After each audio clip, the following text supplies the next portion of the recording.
अगर हम important points की बात करें तो फटाफट से क्विक रिवीजन ले लेते हैं कार्बोहाइड्रेट्स का।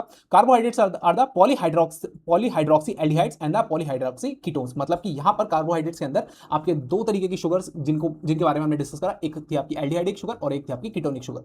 दूसरा glucose in aldose hexose. Aldohexose का मतलब क्या है कि एल्डिहाइडिक ग्रुप है और 6 कार्बन की शुगर है। Fructose is a कीटोहेक्सोज।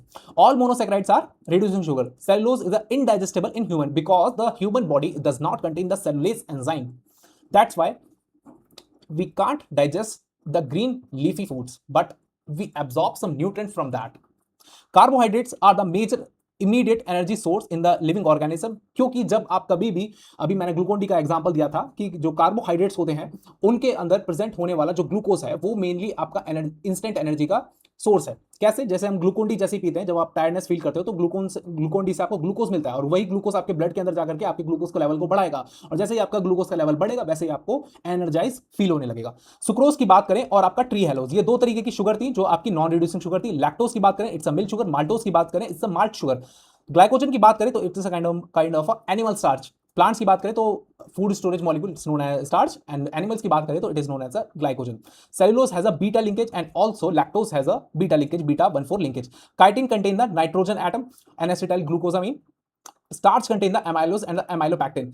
स्टार्च जो होता है उसके अंदर दो चीजें प्रेजेंट होंगी, एक होगी अमाइलोज और एमाइलोपैक्टिन, और ये अमाइलोज और amylopectin are nothing, they are also made up of a glucose.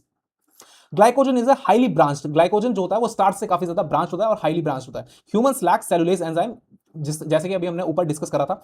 ग्लाइकोसा amino ग्लाइकन्स are the heteropolysaccharide. Glycosaminoglycans are the heteropolysaccharide. मैं यहां पर बताना भूल गया आपको, हेट्रोपॉलीसैकेराइड का जो दूसरा नाम होता है वो होता है आपका glycosaminoglycan. Monosaccharides are the highly soluble and the disaccharide are the moderate and the polysaccharide are the least sensitive।